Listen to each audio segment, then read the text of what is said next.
cracked earlier. Not used to that at conferences. Maybe if somebody asked, but not. Yeah, well, it's Hallenstein. It's a little different. Did that not pop open there for you? No. They'll all go, online or something, way to publicize the conference.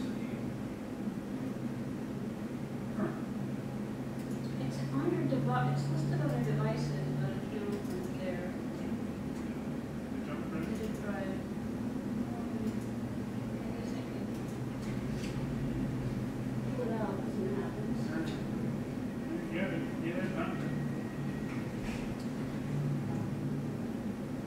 Oh, there it is.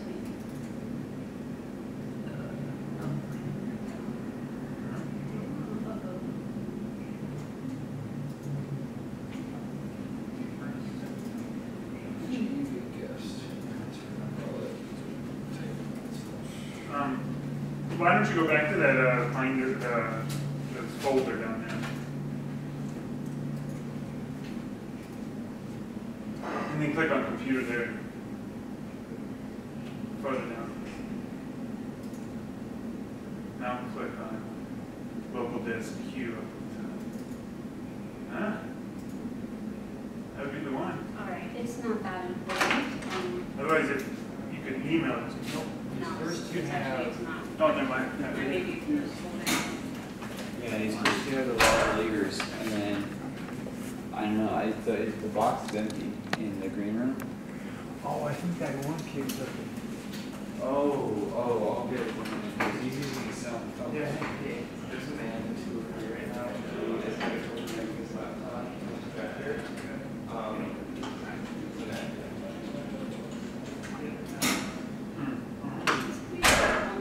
Look. Yeah, that is odd.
Down on the, well, not down, but on the first floor, out there in the main area, they got. I didn't see that.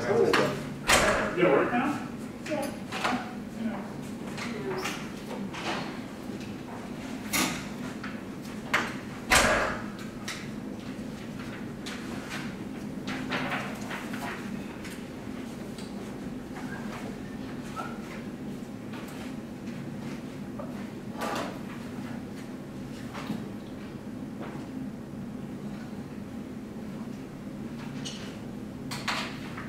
So they, because at least one person every time has to do this, I change the name of my paper.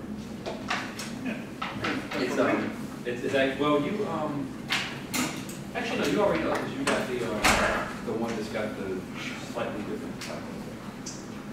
Then we traveled. Oh, by the no. Nostra. That's still what I had. I didn't even look at the title on the paper. I just, Okay. No, I changed the one you have is the same content, but I changed the title because it's narrower than the original title. Yeah. We found it. Yeah, that was an extra pass, right? No, Oh yeah, that does make more sense actually. it was the, my original proposal was broader. Yeah.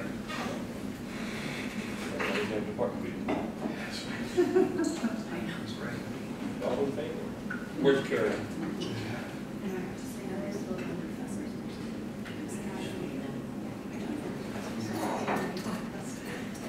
You try to get them in, to your chair and you keep looking at it like, oh, there's 5 more people.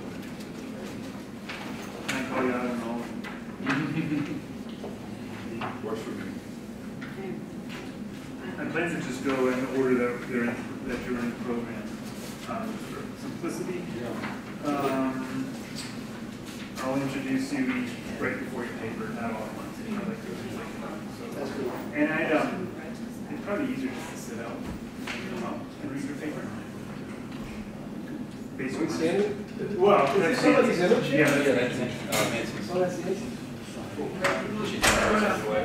Well, I was just thinking, since we have so few in the audience, if you just want to come sit over here to listen to the paper, or if you first sit while the other one's getting the paper, because otherwise you're like looking at the side. Yeah, that's. 5 minutes.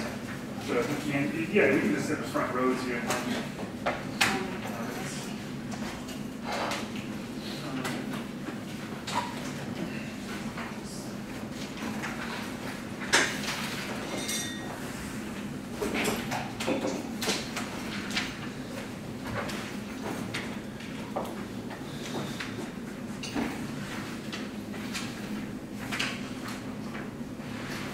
Wait a second. I don't know if the camera's running yet or not. You're recording this. Seems like the name Broadnex is not often that you're second in. Yeah, that's right. So did you hear the guy who spoke right after lunch today? Yeah, I missed her because I should be the publisher, but So where are you at? I got to hear most of it, Yeah, yeah. Notre Dame Press. Oh, yeah. All right, well, we're not going to wait for a camera. We're just going to start. A few more people may come in. So welcome to the 345 session, The Uses of Public Memory in the Rural American Midwest. My name is David Zwart. I'm an assistant professor here at Grand Valley State University. I'll be chairing the session, and how I'll run it is I'll introduce our first speaker, give the paper, and then I'll introduce the second speaker. They'll give their paper, and then I'll introduce the third speaker, and they will give their paper. And then I'll have a few brief comments, and then we'll hopefully have plenty of time for discussion at the end. So our first paper is by Nancy Berlog. She grew up from Texas State University. She grew up on a corn and soybean and beef cattle farm a mile outside of the town of 650 people near Galena, Illinois. Her family still operates the farm. She received a BA from the University of Chicago, MA and PhDs from the Johns Hopkins University. She's currently an assistant professor of history and public history at Texas State University. Last summer, her book, Farmers Helping Farmers, The Rise of the Farm and Home Bureaus, 1914 to 1935, was published by the Louisiana State University Press and recently won an award from the Iowa State Historical Society for one of the best books in the Iowa history community. Before returning to academia in 2012, she served as chief editor and senior historian for the Historical Office of the Secretary of Defense with the Pentagon, and as assistant editor for the papers of Dwight David Eisenhower Project at Johns Hopkins University. She's the co-author of books entitled Pentagon 9/11 and History of the National Eye Institute. She's glad to return to her roots with this new, it's interesting, I'm sure, just who knew? Yeah. She's glad to return to her roots with a new project on Midwestern rural films, cooperatives, farm home decor, and pageantry. The title of her paper is The Uses of the Past Public Memory and Farm Historical Pageantry During the 1920s. Nancy. All right. So thank you very much for everybody for being here, and to my co-panelists, I very much appreciate that. So this is very much a new project that I'm mulling over from lots of different angles, so kind of playing with it. I'm particularly interested in historical pageantry in the 1920s and 10s and its own phenomenon, which I'll talk about in a few minutes. But I teach courses, graduate courses in public history and memory, where we do a lot of discussion about how do publics learn memory, and just how malleable memory is and how it gets used by different groups in service of different kinds of things, and how historical memory is often quite different in the public than what academics are talking about. So I'm trying to bring all those interests together with this beginning project. So I'm going to talk today about two historical pageants that were staged in Northern Illinois by two different institutions. Now they both use the same similar imagery, same sort of plot lines, especially featuring themes of progress and frontier. And yet there are important differences. And I maintain that each of these different historical constructions serve the aims of each sponsoring institution. And this comes out with particularly in the trajectory of progress in the future. They both project that in very different ways. So thus, they clearly illustrate how public historical memory is constructed, thus disseminated and used in order to shape the 1920s and hopefully the eyes of the authors and audiences of the future. So this craze for historical pageantry swept through America in the 1910s and 20s. What it involved is communities across the nation would recruit its local residents to write, stage, and act in productions of their own community's history. Mostly communities, not so much organizations. Scholars have to date focused primarily on urban pageantry or town pageants. They really haven't looked at farm pageantry or rural pageantry, and it was a phenomenon in the rural areas. So I'm interested in looking at that. Urban or rural, these conventions all sort of follow these same highly stylized conventions. The pageants told history through a series of episodes. The episodes had no dialogue. It involved residents acting out in pantomime or tableau vivant, the historical scene. And then you'd have a narrator on stage who'd be reading a text, often a very florid, sentimentalized text, this imagined history of the community. Also, there were some interesting stock symbols of the 1920s, particularly patriotic figures like Jefferson and George Washington, obviously not unusual. In these two pageants, neither of them appear, but Abraham Lincoln does. So there's a little bit of regionalism going on there. Also, they're filled with all kinds of classical figures. Columbia, Pomona, always dressed in these noble, these robes to portray noble characteristics and sashes. Also, spirits seem to be everywhere in these plays, and things like sprites and imps and fairies are frolicking around on stage. So it's a very interesting kind of cultural symbolism going on here. So the pageants were quite the spectacle, and probably most of these rural audiences had never seen anything like this. Of course, films were coming to rural areas at this time, but these pageants could be quite large scale, involving hundreds of residents and viewed by thousands at the same time, as one of the plays was, which I'll talk about. So they very much had the power to impact how viewers saw history, at least how the pageant was constructing this history for the viewers. So the first pageant I'm going to talk about was staged by the DeKalb County Farm Bureau in 1922. This is in DeKalb, Illinois, to mark its 10-year anniversary as the first in the nation.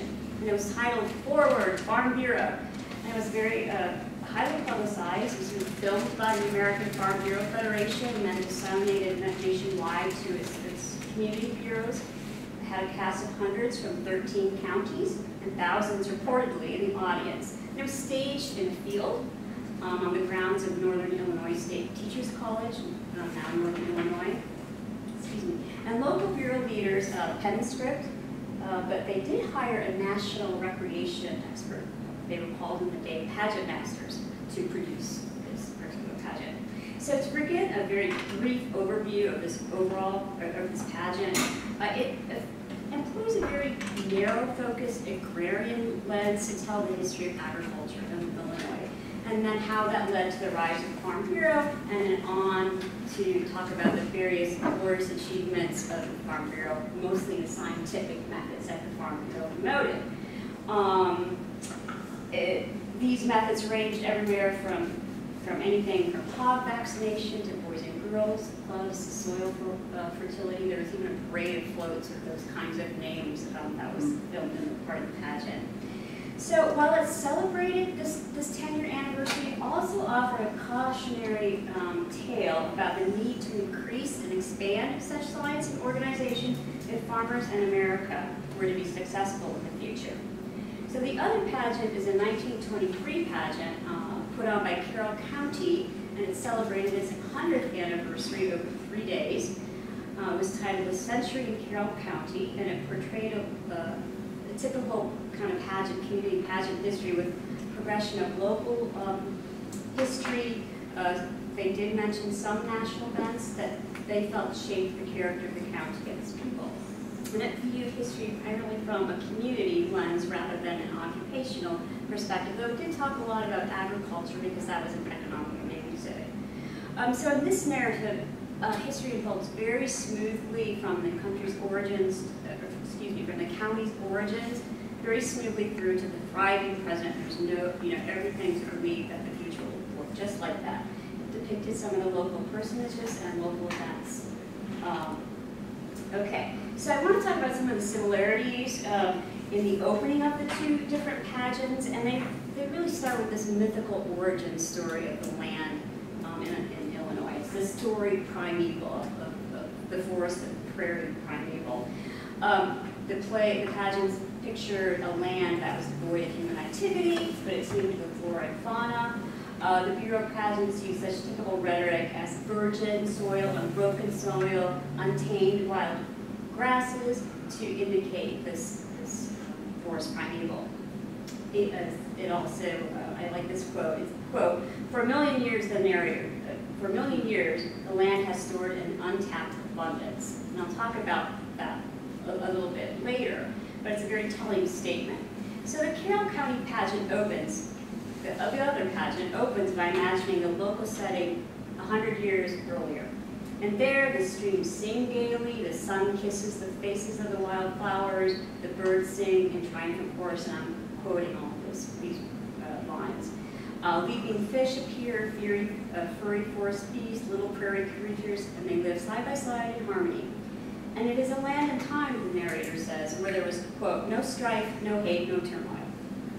Then there were interludes. All these pageants included interludes of singing and dancing, often of the most ridiculous lyrics you've ever come upon, but very telling, also very symbolic. The Carroll pageant, for example, had youngsters who were out on stage, and they were meant to embody the prairies and the wildflowers.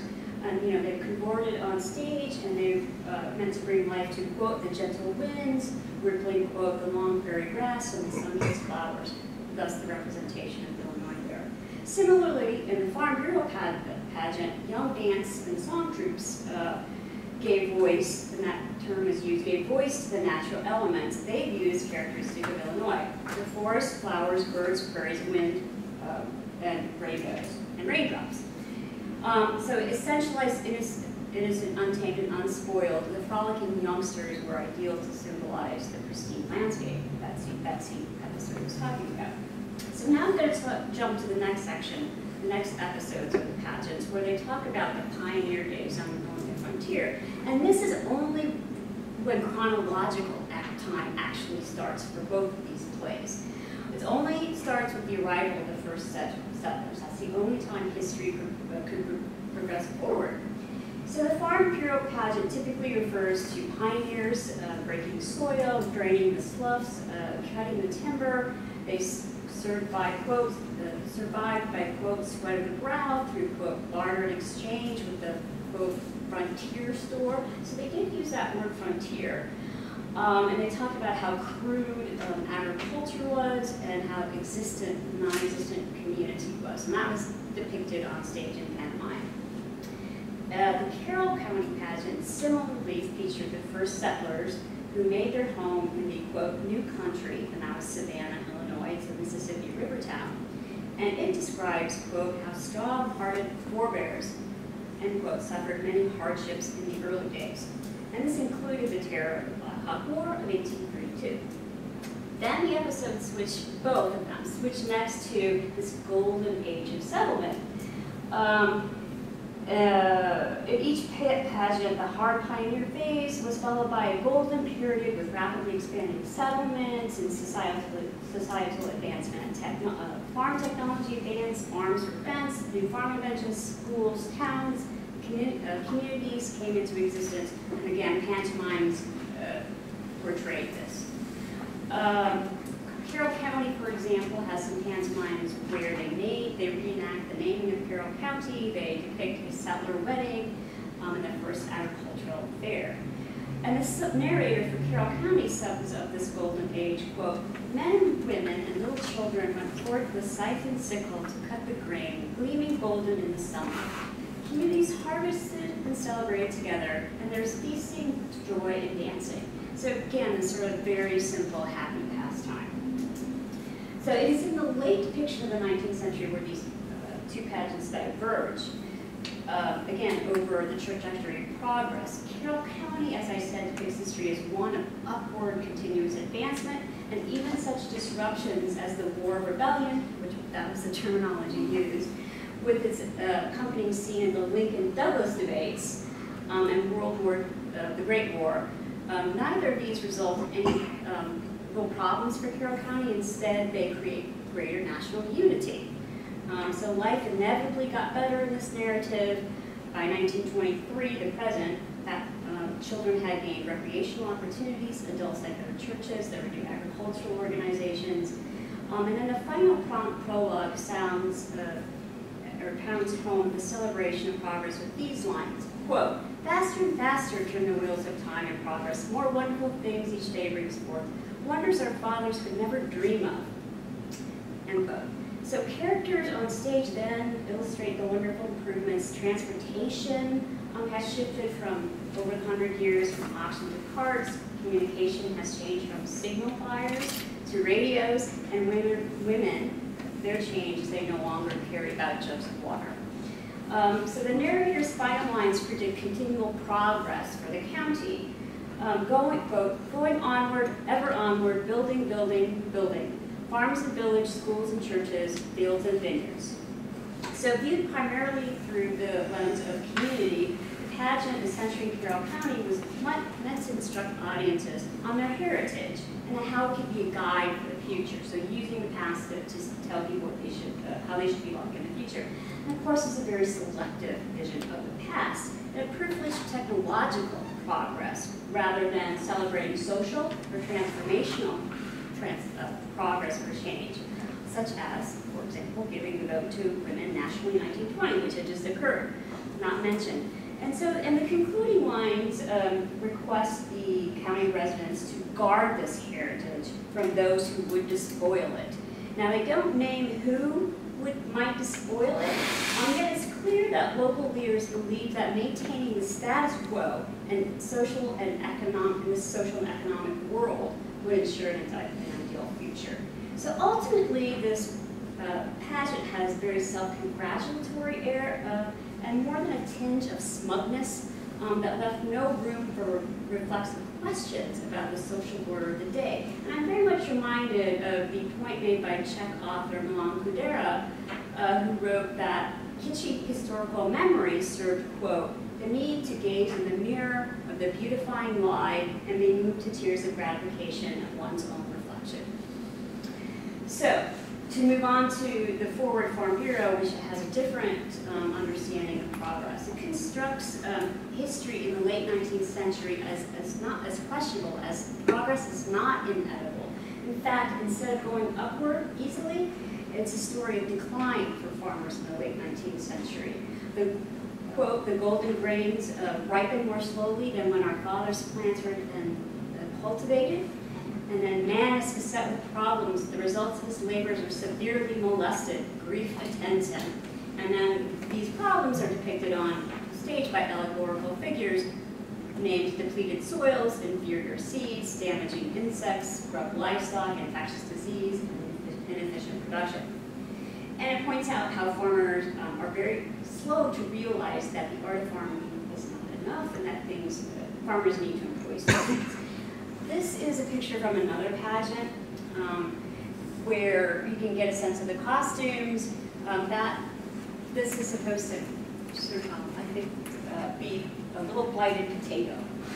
And then there were also certified seed on stage and one of the spirits in that particular pageant.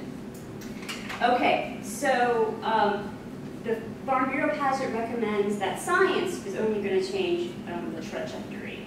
And so finally in 1912, after going very slowly, farmers were ready for a, quote, new day in agriculture, and to turn the tide toward progress, they formed the Farm Bureau.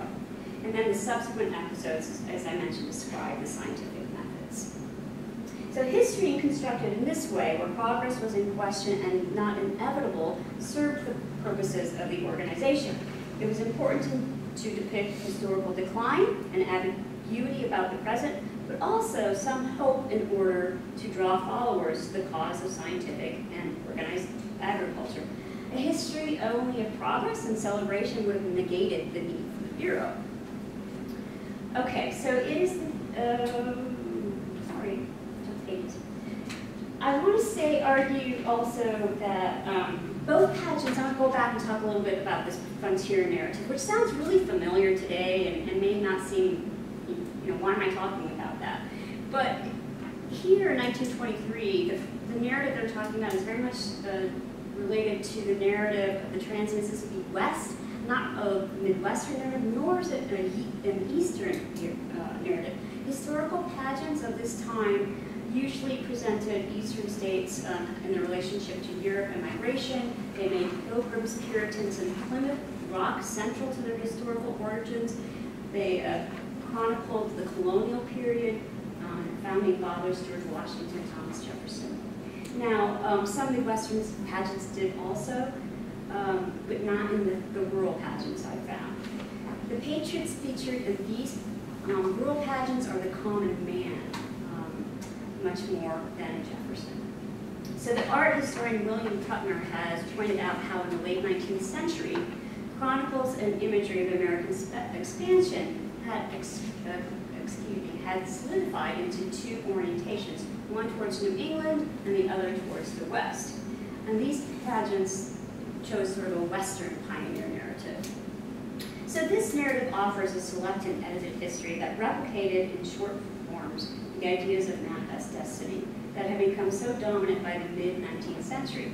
By the late 19th century, art and literature was helping to construct this narrative of empty Western lands, ready for the taking, a land of endless opportunity for courageous and heroic pioneers.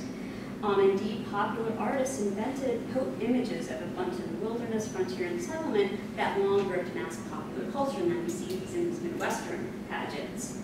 So in examining the pageant's images of the origins of Illinois, I was reminded a little bit of the canvases of Albert Bierstadt, who had these huge canvases of empty land. He's more known for depicting the West. Here we go. Pictures like this, and I'm sure you've seen them. I was also reminded of, with this frontier narrative, they're telling the classic picture, American Progress, by John Gast.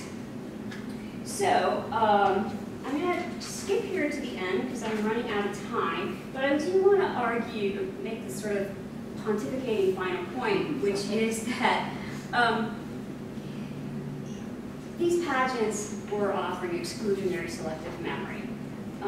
These history constructions, the pageants applied to the public were, of course, exclusionary. They rendered groups and aspects of history to the margins, or rendered them invisible. For example, privileged white males, there are no women, or they appear on the edge of the story. And Native Americans either appear not at all, or as tragic, terrorizing figures, tropes, and that ultimately simply go away through displacement, not through conflict, and there is no conquest except for brief Black Hawk War.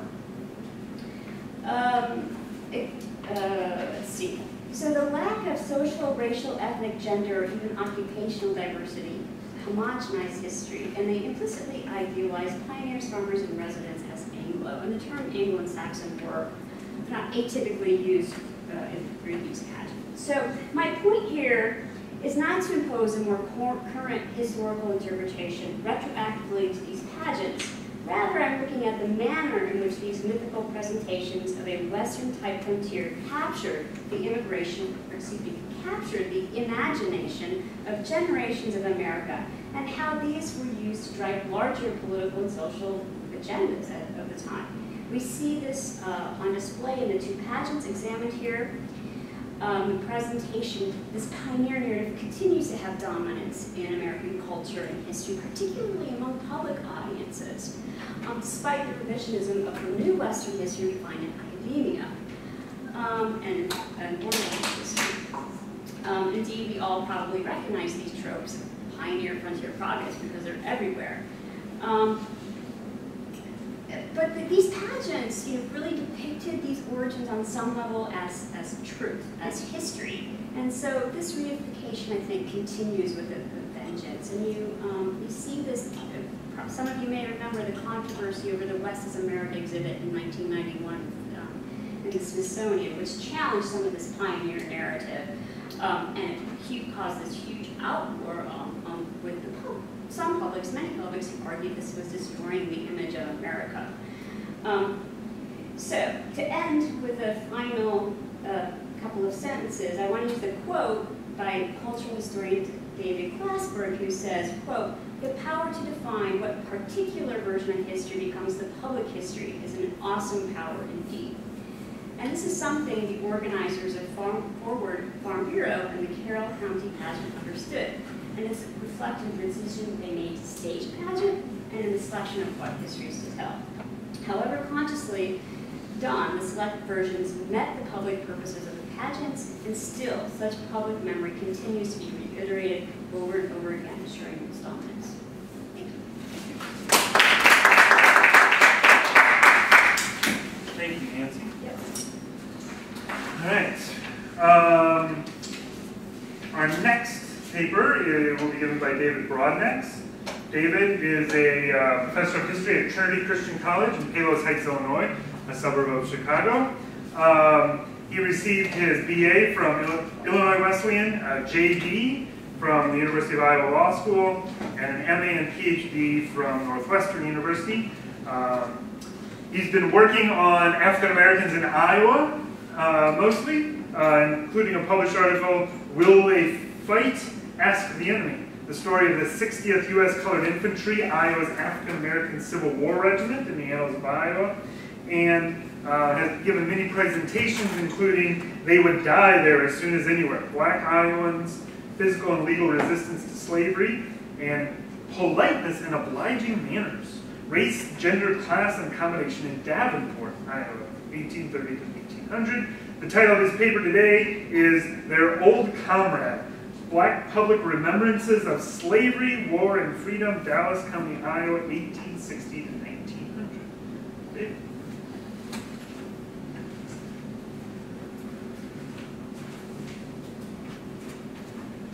All right. Did you sit or stand? I stood. I stood, or You or you sit. sit? I think I'll sit. I'm going to, paper doesn't crash, but technology does. So I'm going to try this. Hopefully this will work. So the title, thank you, David, for the introduction. The title is slightly different than it is in the program. I took a paper that was already about Central Iowa and made it even narrower. So hopefully there's still some useful things in here. So my paper is looking at how African Americans in Dallas County, Iowa, use their individual and collective memory of slavery and the Civil War as a form of political, economic, and cultural capital. And so I'm focusing on one extremely small black community in Van Meter Township, Dallas County, Iowa. If there's any baseball fans in the room, this is where Bob Feller is from, and that's the only reason that anybody has ever heard of Van Meter Township, Dallas County, Iowa. But looking at this black community, and the fact that they were isolated from the public gatherings that characterize most black public memory in Iowa and throughout the Midwest after the war. So not only is this a small community, but they're not even close to other black communities throughout Iowa or the Midwest. But they were nonetheless able to use the local press and the church and other institutions to publicize their memories of slavery in the war. This did not result in racial equality, but it did enable them to achieve certain small civil rights and economic victories that eluded other black communities, partly because local whites also benefited from this activity. And so by looking at this small community, we can expand, hopefully, our understanding of how public memory and racial progress are tied to certain demographic and socioeconomic conditions thought to only exist in large cities and in the rural South. So to put this another way, what I want to do is take the ways that African Americans after the Civil War sort of collectively remembered slavery and the war and freedom, and look at how that applies in this small black community in the rural Midwest, because this is an area that's not been looked at, and to think about how was this small community able to achieve certain things, even though they're completely outnumbered, right? So to kind of set the context here, for those of you who heard the title and said, I didn't know that there were black people in Iowa, there are now. Yes, so when the Civil War started, there were slightly more than 1,000 African Americans in the entire state of Iowa. Most of them lived in the eastern part of the state, in cities and towns like Davenport and Mount Pleasant.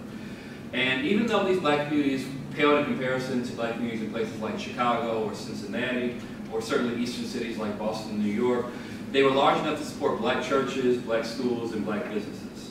By contrast, there were almost no African Americans in central Iowa, whether in the capital city of Des Moines, or in nearby small towns, or in farm areas.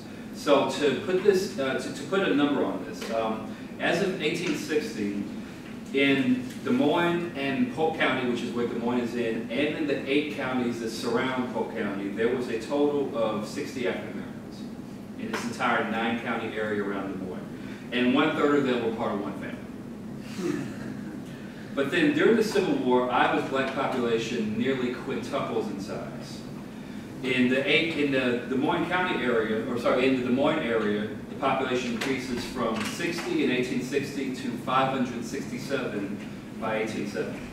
Most of the increase in Iowa was in the larger cities, but the black population in many small towns and rural areas also became home to a handful of African Americans. So what this means is that after the Civil War, although most black Iowans lived in urban communities where there were at least several hundred people, there were dozens of much smaller black communities scattered throughout the state. In some cases, these black communities consisted of one person. In other cases, of only one family. But previously, where there was nothing like this throughout Iowa, there's dozens of these communities around the state. One of these was in, again, Van Meter Township, Dallas County, Iowa. By 1870, there's 25 African Americans in Dallas County. This consisted of 5 families and 1 farm laborer who was living with a white family. One of those 5 families was led by John and Madeline McKee, who are the focus of this paper. The McKees had fled from slavery in Tennessee during the war and had settled in, actually, western Illinois. From there, John McKee headed back east, we're still not clear why, and joined the Federal Army to, quote, help free his people from bondage. And then after that, they moved, in 1869, they moved to Dallas County, Iowa, where they lived with one of the only other black families until they were able to buy a farm of their own. Another thing that's important to mention is, and this is something else that surprises people, Iowa had a black Civil War regiment. Even though there's only 1,000 African Americans in Iowa in 1860, according to the census, and you need about 1,000 people to fill a regiment, Iowa had its own black regiment, the 60th U.S. Colored Infantry, also known as the 1st Iowa Infantry African Descent. And this is basically formed essentially because there's so much black migration into the state. So this regiment consists of about 600 men who lived mostly in southeastern Iowa, in Davenport, in Des Moines, some in southwestern Iowa, and then even after all of them signed up, there still weren't enough to fill a regiment, so they went to St. Louis and found about 300 more. And so there's this regiment. Most of these men, as I just mentioned, had not lived in Iowa when the war started, but many of them decided to make their home there when the war ended, and so, of course, did veterans of other regiments like John McKee. McKee's not a veteran of the 60th. He belonged to a regiment actually in Rhode Island. But most of these veterans settled in larger cities like Davenport and Des Moines. So the McKees are unique in the sense that, you know, not only is he's the only black veteran in the place where he lives because he's one of the only African Americans of any kind in the place where he lives. But even so, he and his wife are able to use their memories of slavery, freedom, and military service for personal and collective uplift. And so what I want to do now is sort of give a big picture in terms of black memory of slavery and the Civil War after the war, and then sort of narrow in on McKee. So who's heard of something called Emancipation Day? All right, so Emancipation Day was basically one of the largest sort of black community institutions in the 50 years after the Civil War. This actually dates back to the 1830s when African Americans in the Northeast started commemorating the end of slavery in the British West Indies. And at that point, the celebration consisted of, hooray for people in Jamaica, we wish we could be like them, right? Then, once the Civil War starts, especially once the Emancipation Proclamation is issued, African Americans started celebrating the end of slavery in this country. And this happens all over the country, in the Midwest, in the Northeast, and in the South. The first such celebration in Iowa is in the town of Muscatine in 1857. Back then, Muscatine had the second largest black community in the state. And these celebrations throughout the country tended to follow a certain pattern. So they began with a morning procession from either the local black church or from a government building, and then from there the procession would wind through the black neighborhood to the local fairgrounds, led by brass bands and drum corps playing military songs, followed by a wagon that carried the quote-unquote goddess of liberty or the queen of liberty, who was usually the unmarried daughter of a prominent black resident. And this carriage that she was riding in was always decorated with patriotic bunting and images of Lincoln. Always images of Lincoln, right? Then at the fairgrounds, there's always an opening prayer, speeches by white politicians and by black community leaders, personal testimonies by black veterans and by former slaves, musical selections, a recitation of the Emancipation Proclamation by the Goddess of Liberty, then supper, then more speeches, then the evening dance, and then sometimes a torchlight parade. So whether you're in the Midwest, the Northeast, or the South, this seems to be the pattern that was followed. These gatherings in Iowa drew thousands of people, including many whites. So why would white Iowans go to something that's celebrating the end of slavery, something that's being organized and led by African Americans? There's a couple of reasons for this. Many white Iowans had little contact with African Americans and had never traveled south, or at most, if they were veterans, they had not been south since they had served in the Civil War. And so they were drawn to the oratory, to the music, to the food, and to other aspects of black culture. I don't think I need to tell anybody that white America has been fascinated with black culture for a long time, right? So this is one sort of early 19th century way of tapping into that. Also, these gatherings feature things like baseball games, cycling races. Once the Ferris wheels invented, there's Ferris wheels. So people who are from small towns and mid-sized towns are able to experience sort of the latest innovations in American culture and to do fun things, right? Especially at the end of a long farming summer. Also, these gatherings served as unofficial Republican rallies, especially in election years. White attendance was also facilitated by special discounted rates on the trains, and even though African Americans organized the rallies, white entrepreneurs made a lot of money. Obviously, they owned train companies and made lots of money selling food and so forth at these events. And then also, even though these events had an emphasis on the black perspective on slavery and the war, Emancipation Day also became an important part of white collective memory. The Civil War was central to the identity of African Americans and white Americans alike. But for white Americans, especially white Iowans, it was central in a different way. And for rural white Iowans, it took on another level of importance that separated them even from their counterparts in big cities. White Iowans saw the Civil War as the central moment in the history of the state. Not an important moment, but the most important thing that ever happened in Iowa, literally the thing that defined the state of Iowa. Iowa was a young state. Iowa only achieved statehood in 1848, and it had played no role in earlier conflicts. So for decades to come, or if you want to look at it more cynically, until the people who remember the Civil War were all dead, Iowans defined themselves individually and their state collectively by the fact that they had served in disproportionately high numbers in the Civil War, that they had helped win the Western theater of the war, and that they had helped defend the border with Missouri. And so an event that celebrated both races' participation in a righteous defense of freedom and patriotism against Southern freedom resonated with them just as it did with African Americans. But then this takes on another meaning in rural Iowa for other ways, and this is the interesting place where my paper intersects with yours, although maybe not in ways where they completely agree with each other, right? Which is interesting, right? So not only did Iowa not have a narrative of involvement in earlier wars, but, of course, this means that the state of Iowa has no narrative of involvement in the Revolution, in the War of 1812, or the Mexican-American War, but it also lacked a narrative of wars with Native Americans. So there's no narrative of conquest in Iowa.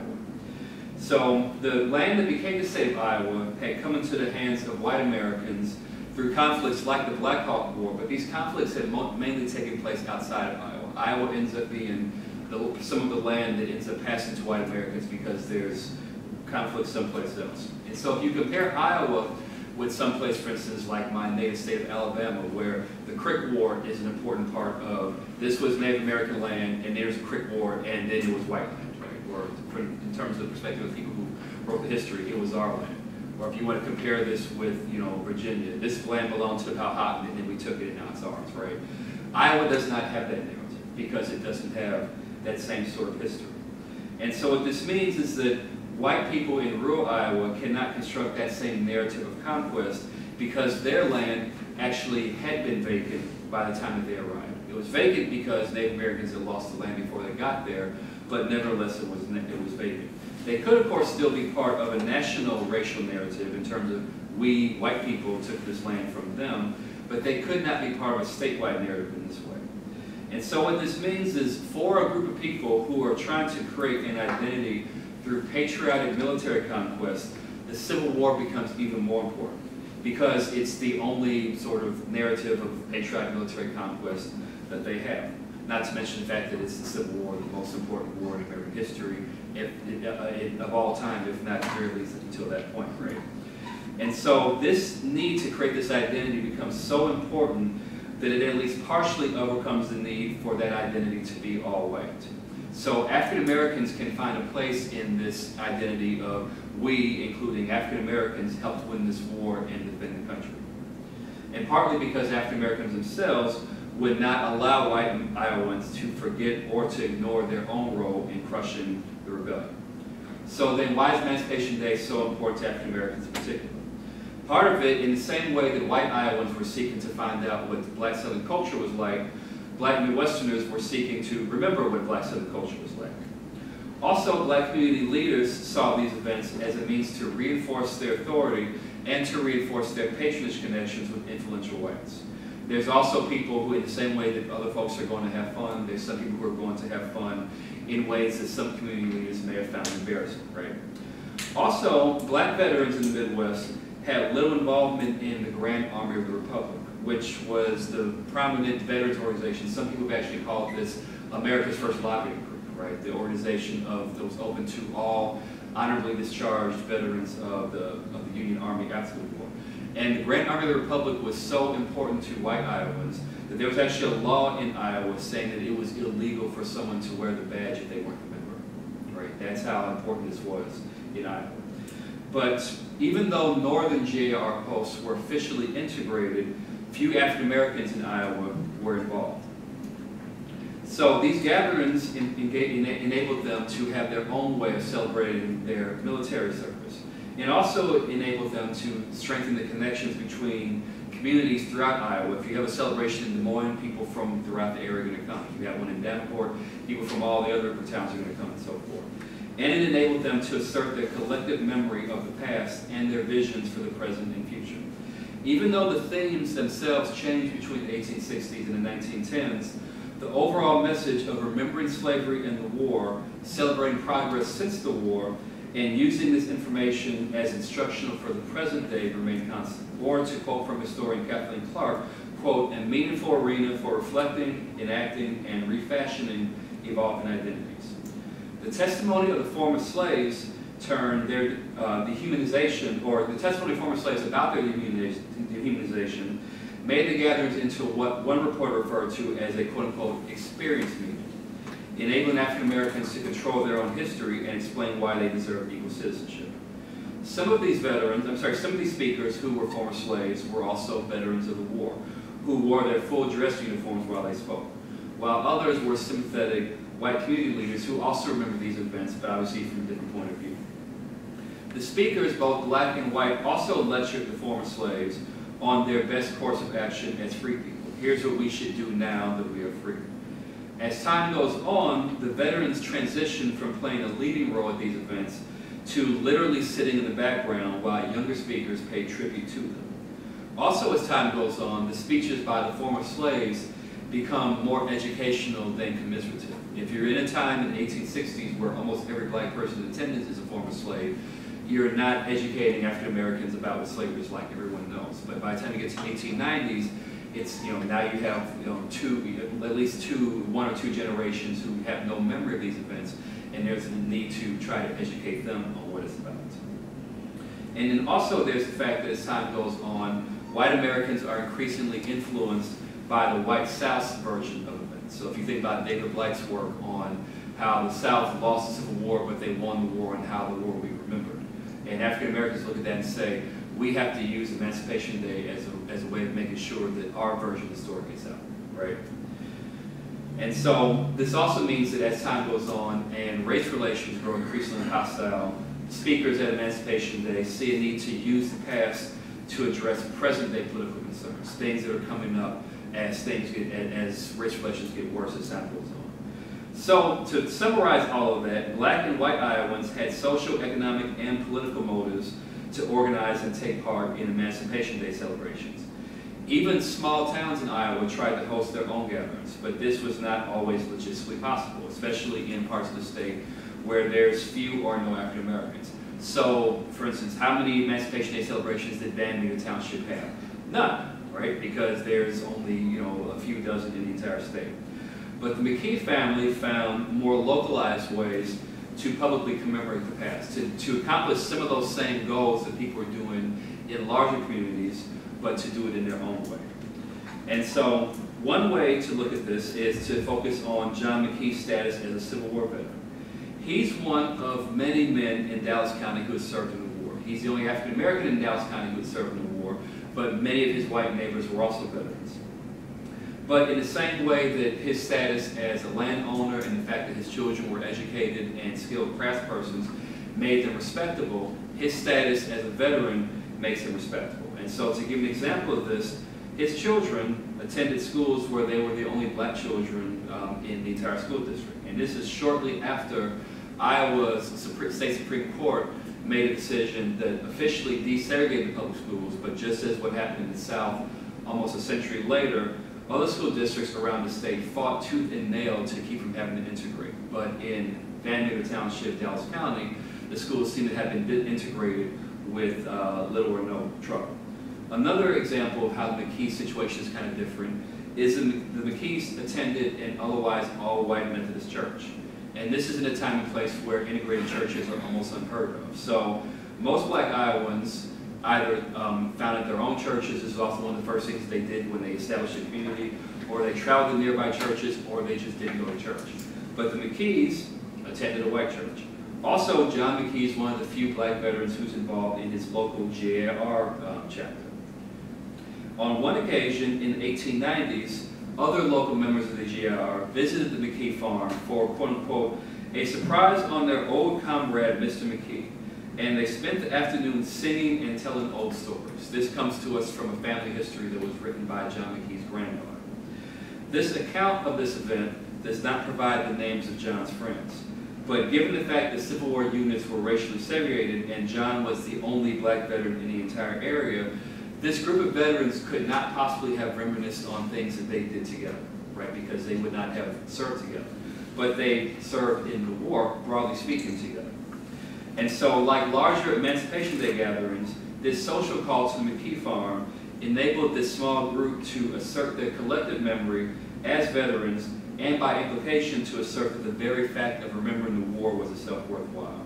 And John's inclusion in this, and not just his inclusion, but his centrality as the unexpected host of the event, showed that for his neighbors, their shared service and memories transcended race. Also, around the same time in the 1890s, John's church and J.R. Post organized a tribute to him and Madeline in the nearby town of Van Meter. The town of Van Meter is in Van Meter Township, go figure, right? According to the same family history, this event included the singing of the J.R. March song, other military songs, the minstrel song Swanee River, and a spiritual entitled Massa Lincoln. There were also speeches about the war and about Abraham Lincoln himself. The minister of the church, quote unquote, held the audience, both young and old, spellbound with an account of the McKee family's escape from slavery. And John himself offered a few remarks of gratitude. Madeline appears to not have spoken. So this gathering brought together some of the elements of Emancipation Day celebrations to rural Dallas County, but in a much smaller and modified form. So white participants are the ones who spoke and sang of slavery and the war. The few African Americans in attendance did not, aside from John's few remarks. And it would also seem that everyone in attendance except the McKees was also white. The one account of this does not sort of say who exactly was there and what their race was, but it seems that the McKees were the only African Americans there. So in that sense, this is somewhat different from other Emancipation Day celebrations. Now, there may be a simple biological reason why the McKees, why John and Madeline played such a minor role. They were in their 70s at this time, and John McKee died only a few years later, and his wife died a few years after that. So it could be that their health at that point in time prevented them from doing more than sitting there and being honored and playing and you know, offering a few remarks. This does not explain why the McKee children did not play an active role. The family history makes it clear that they were there, but it doesn't say that they were otherwise involved, nor does it say what they might have done, right? But it may be that they were involved in the planning of the event. If so, their work and the contributions of John and Madeline enabled them to use their memory of the war for the same purposes that black organizers of Emancipation Day gatherings in larger towns did. And then finally, although the family history does not state that this gathering mentioned anything that had happened since the war, it focuses on the war itself and on the escape from slavery, the Emancipation Day theme of black progress after the war is implicit in the fact that there's this land-owning black couple whose children had attended schools and had learned a trade and were locally respected business people. Meanwhile, the local whites who attended and planned the event are able to collectively express their own memories of the war to gain at least what they thought was a taste of Southern black culture and simply to gather in a small town for an entertaining event. So this becomes part of their own larger practice of public gatherings that combine patriotism, faith, and remembering the war, but they're able to use the legacy of their few black neighbors as part of this practice. I think I'm out of time now, so if I'm not, I'll stop there anyway. Thank you.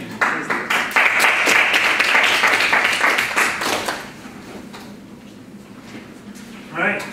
Our final presentation today is by John Fry. He's an academic dean, director of the Foundations Program, and chair of the History Department, also at Trinity Christian College in Palos Heights, Illinois.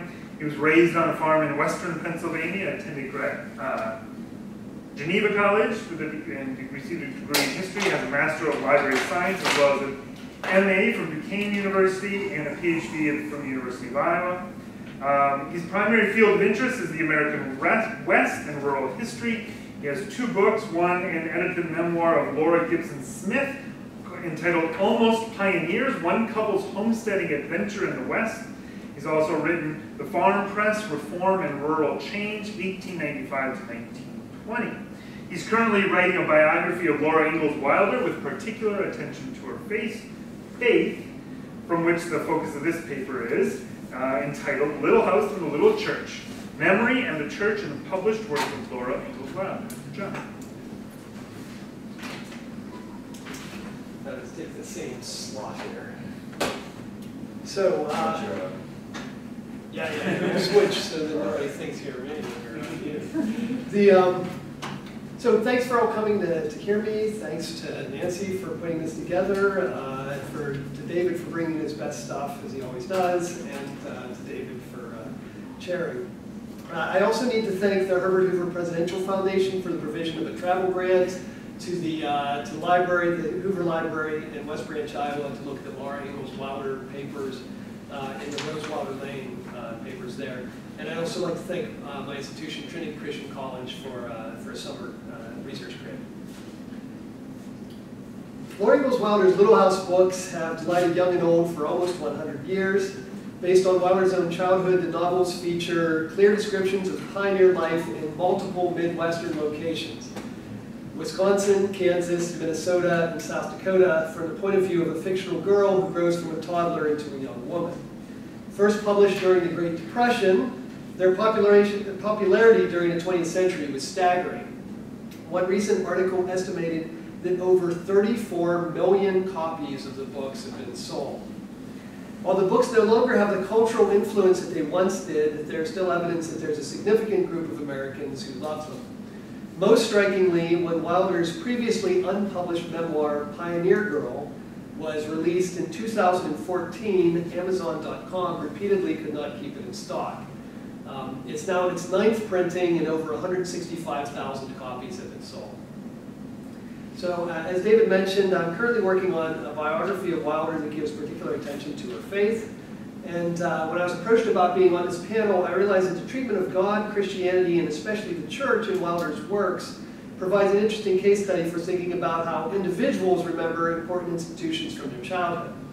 It also provides fruitful ground for considering the Midwestern setting of the Little House books and Wilder's life more closely.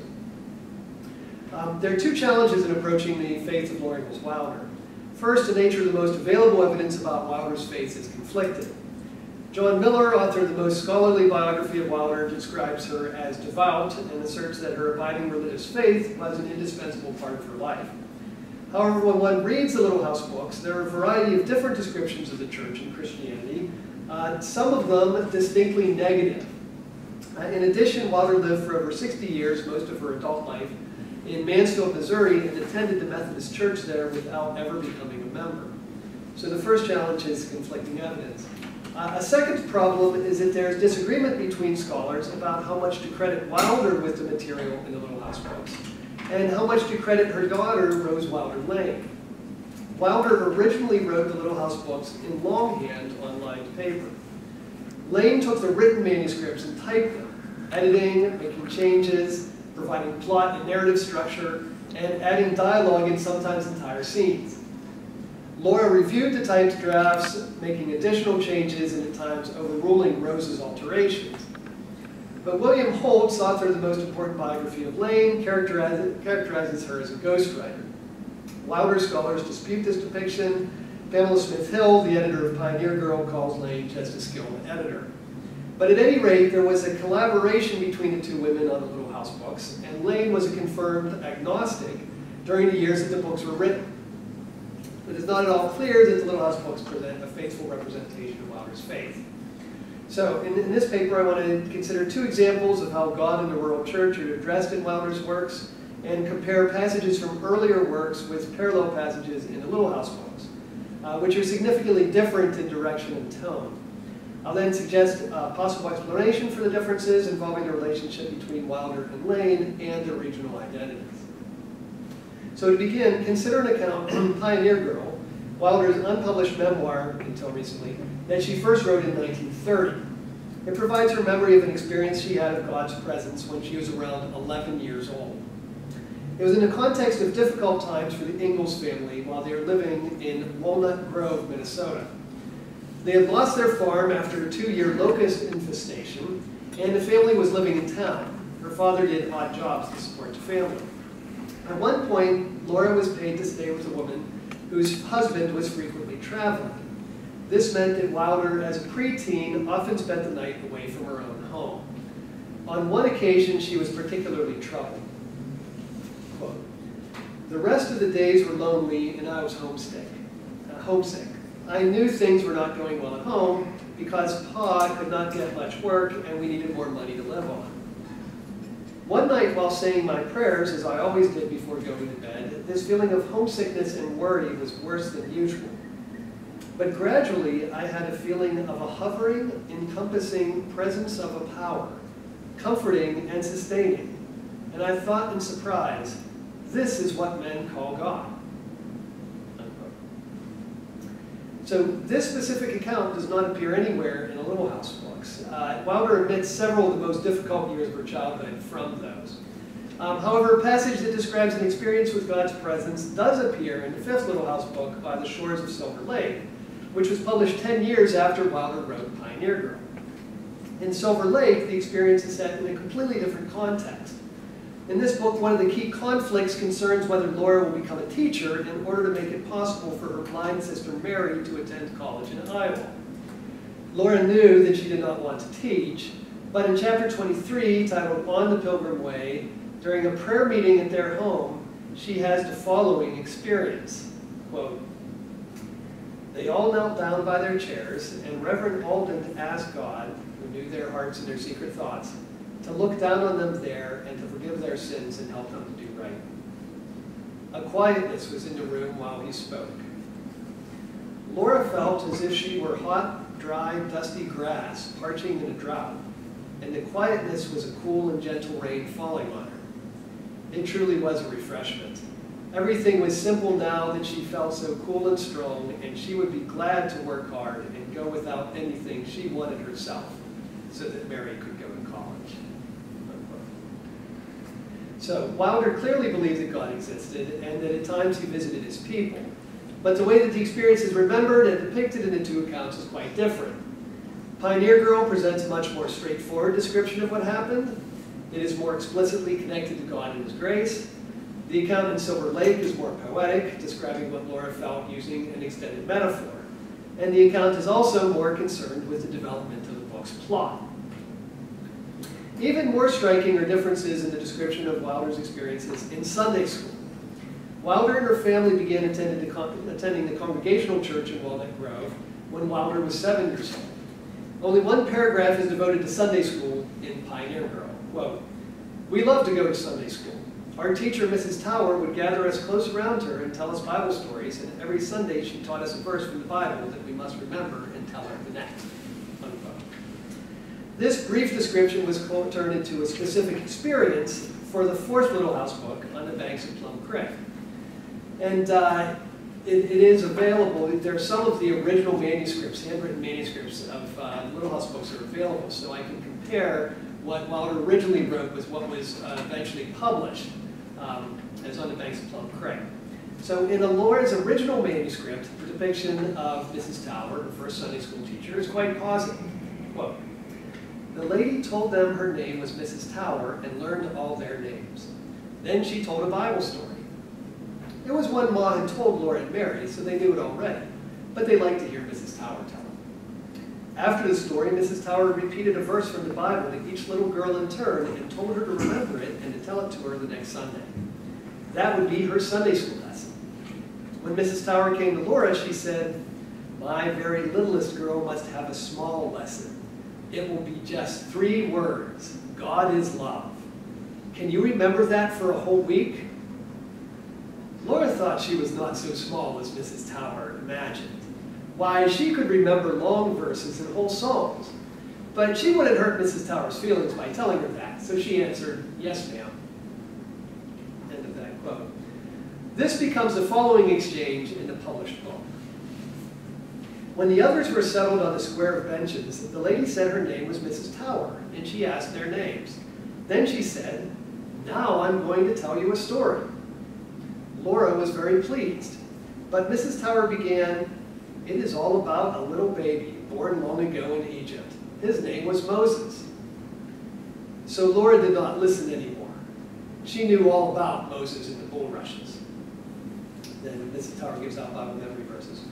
"When it was Laura's turn, she said, 'My very littlest girl must have a very small lesson. It will be the shortest verse in the Bible.' Then Laura knew what it was, but Mrs. Tower's eyes smiled and she said, 'It is just 3 words.' She said them and asked, 'Now do you think you can remember that for a whole week?' Laura was surprised at Mrs. Tower. why she remembered long verses and whole songs. But she did not want to hurt Mrs. Towers' feelings, so she said, "Yes, ma'am." "That's my little girl," Mrs. Towers said. "I'll tell you again to help you remember." "Just 3 words," said Mrs. Towers. "Now can you say them after me?" Laura squirmed. "Try," Mrs. Towers urged her. Laura's head bowed lower, and she whispered the verse. "That's right," Mrs. Towers said. "Now will you do your best to remember and tell me next Sunday?" Laura nodded. Now, the changes to this account make it much more direct. One can better feel what a little girl like Laura might have felt. It is much more effective storytelling. However, the tone of the writing and the feelings conveyed to the reader are completely different in the 2 accounts. In Wilder's original manuscript, Laura enjoys this new person and likes to hear her tell a story even though she's already heard it. Later, she's a little surprised at Mrs. Towers' notions, but doesn't want to hurt her feelings. In the published book, Laura is offended that she would be told such a juvenile story and tormented by Mrs. Towers' assumption that she can't memorize anything longer than several words. In addition, some of you may already have put this together, the shortest verse of the King James Bible, which was undoubtedly what was used, is only 2 words. Jesus wept in John 11:35. God is love is actually part of a larger verse, 1 John 4:8. It appears that whoever made this change didn't realize that difference. And it also appears that the new passage deliberately avoids including the words God is love in the story. Now, how does one explain the differences between the original manuscript's depiction of the Church of Christianity and what eventually appeared in the Little House books? I believe the examples given suggest that it was Lane who changed Wilder's straightforward and positive depictions of Christianity into the more mixed or even negative descriptions found in the published works. At least there's sort of a negative edge on the second story. Wilder's memory of the church was an affirming positive experience. Lane's memory of the church had an edge to it. Now, Wilder did read Lane's changes before they were finalized, and at times she did argue with Lane to keep things the way she'd written them, and at times she prevailed. Some of those arguments have been preserved in correspondence between the 2 women. But in none of the correspondence that I've seen does the depiction of Christianity come up. So it appears that Wilder's accepted Lane's changes. And I think we might explain this in one of several ways. First, Wilder may have seen this as an acceptable shift in tone. Second, Wilder may not have liked the changes, but she may have decided to choose her battles with Lane. Left these changes and then concentrated on others. Or Wilder might have objected to the changes in conversations or correspondence that we don't have, but ultimately lost the argument. I think probably one of the first 2 explanations is most likely. Now, so what does this tell us about Wilder and Lane's memory of the church and of their Midwestern identity? So, if the original manuscript provides a good understanding of Wilder's memory of Christianity in the church, it's a memory of the upper Midwest when she was a child during the 1870s. The published works complicate this straightforward picture, and they, I think, involve Lane's memory of her experiences with organized religion in Missouri, the lower Midwest, in the 1890s. Now, John Miller, in a recent volume of scholarship on Wilder, argues that Wilder was shaped by her upbringing in Wisconsin, especially Minnesota and South Dakota, the upper Midwest in the 1870s, 1880s. The family began attending the Congregational Church, and they were active in the Congregational Church in De Smet, South Dakota, so they went from Minnesota to South Dakota when she was a teenager. This upper Midwest of Wilder's early formation was influenced by Yankee migration, open and flat landscape, agriculture, small towns, and mainline denominational Christianity. Wilder and her husband Almanzo failed at homesteading during the first 5 years of their marriage because of drought, hail, sickness, and family tragedy. They had forced to move to town, and then after abortive attempts to live in Minnesota and Florida, the family moved to Mansfield, Missouri in 1894. Now, Mansfield is in southwestern Missouri in the Ozark Mountains. Miller describes this area as influenced from migration with the South, with different speech patterns, different cultural practices, and to a significant degree, different religious traditions than the upper Midwest of Wilder's youth. The Wilders attended but never joined the local Methodist church. Wilder's daughter Rose was brought up in this church in the lower Midwest. Now, by her own admission, Lane had an unhappy childhood. In 1926, she wrote in an article in Cosmopolitan, quote, "I was not a happy child. Few children are happy. The myth of happy childhood is created by adults." unquote. Now, Lane's biographer Holtz describes struggles that she had with her parents, her school teachers, and the community of Mansfield, especially during her teenage years. The family was poor, and Rose felt like an outsider. She left home as early as she could, even before she had finished high school. She spent her last year of high school with an aunt in Louisiana, then returned to Mansfield for the summer, then departed for a job as a hotel telegrapher in Kansas City. Within several years, she was living in San Francisco. I have no direct evidence that she had a particularly bad experience at the Methodist church her family attended in Mansfield, but she stopped attending worship services when she left home and did not return to the church until she was over 60 years old. So it's my plan to look at all of Wilder's original manuscripts to see if similar changes were made to the depictions of religion in other books. And it's my hope that some of those gathered here can provide me with suggestions for additional context in which to place Wilder's engagement with her memories of the church, Christianity, and God. Thank you.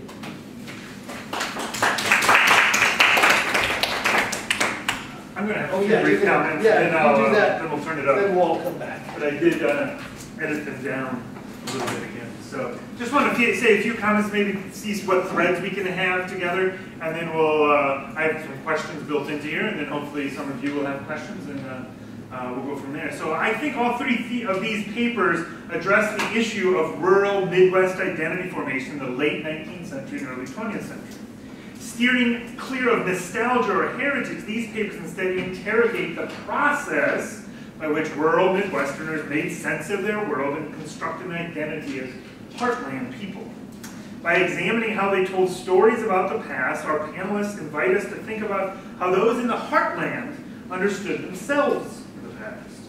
The people in rural Midwest had not just been the objects of others' definition of what it means to be Midwestern, but actively constructed their own ideas about the region and its place in the United States. And these papers all point to the importance of keeping an ear close to the ground to understand the way people themselves understood their lives in the rural Midwest. I'll skip the paragraphs that state what you said. But I think all three papers provide these helpful angles to examine the way people in the rural Midwest remember that past then. But I also think all three papers could benefit from a more fine-grained analysis of the local situation. I wonder, for instance, Nancy, what was happening in the social and economic lives of those in Carroll County in the 1920s, right? Were there real problems or just the fear of losing something? Additionally, are there details about the producers and the audience that might help us understand these people and the stories they told about themselves? And as someone who's read lots of pageants, that's very hard to track down, like who actually did this. But there might be some details there that will flesh this out.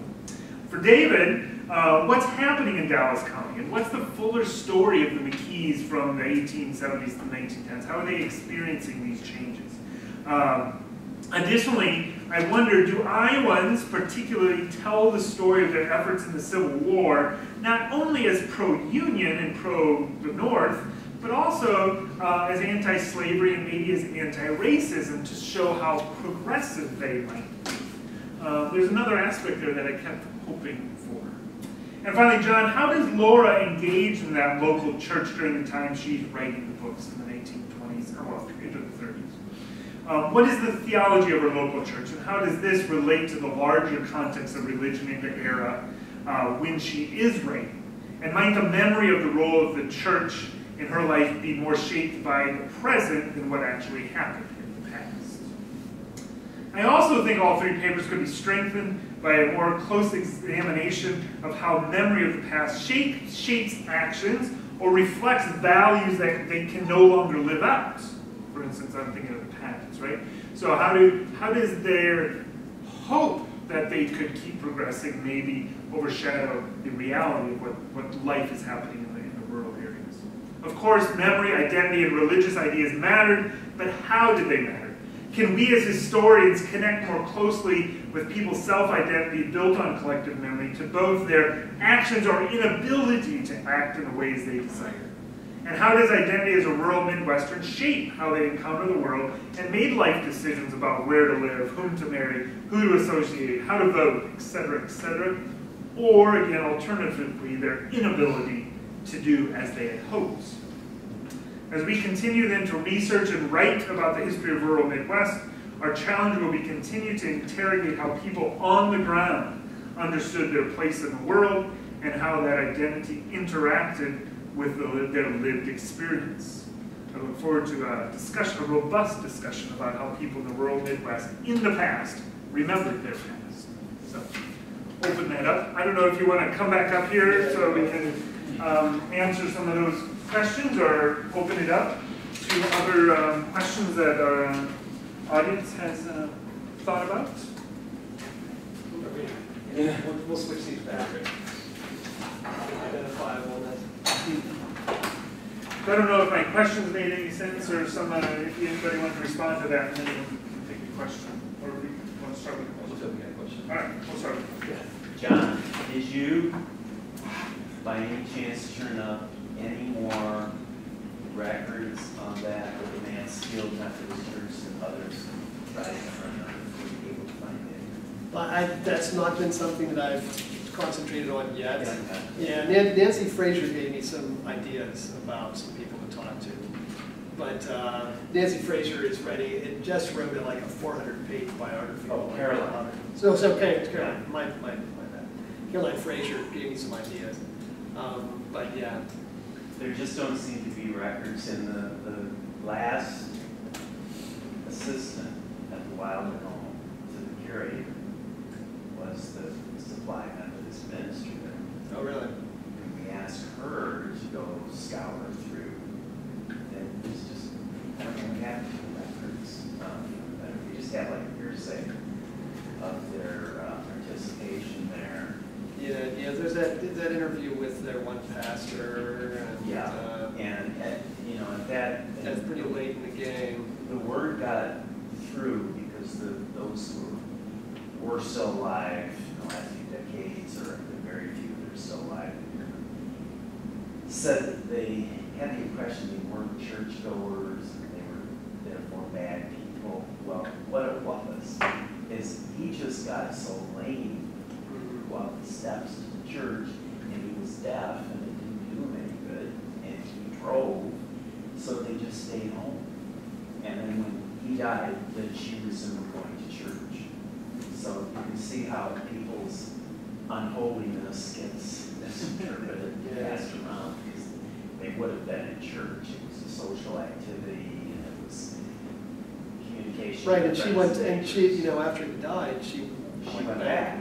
Yeah, one of the just next went day back. Yeah, picked her up and took her to church every Sunday that she was able. So there was that gap when he was just in his decline and he couldn't go. But I wonder if part of the answer is not just that particular church, but Methodism in Southwest Missouri at the time, to kind of a bigger, like, how were Methodists at that time in that place? Sure, that's a good Well, question. because sometimes you have to go out a little bit to get the big conference. In that community, as you know, the Baptists and many good forms, they really were the strength. And the Presbyterians and the Methodists were the other two Protestant organizations, and they were much smaller congregations. Thank you. David, have you done any research at all about the descendants? Were they intending to be accepted in Dallas County? Did they keep, obviously they got an education in the white schools.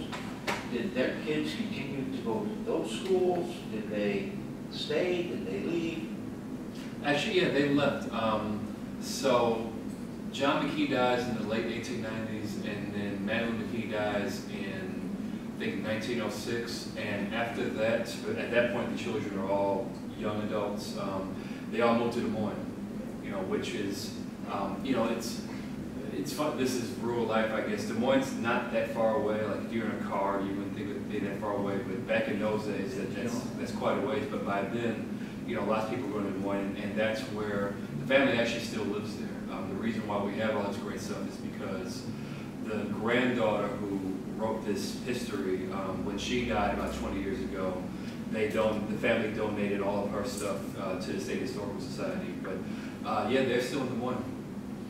So they're landowners, but, you know, none of the children wanted to, you know, stay farmers. And so, and then after that, you know, that township went back to being all white again, which it pretty much still is. And that's like, that county is now sort of a suburb of Des Moines, but that part of the county is still pretty darn rural.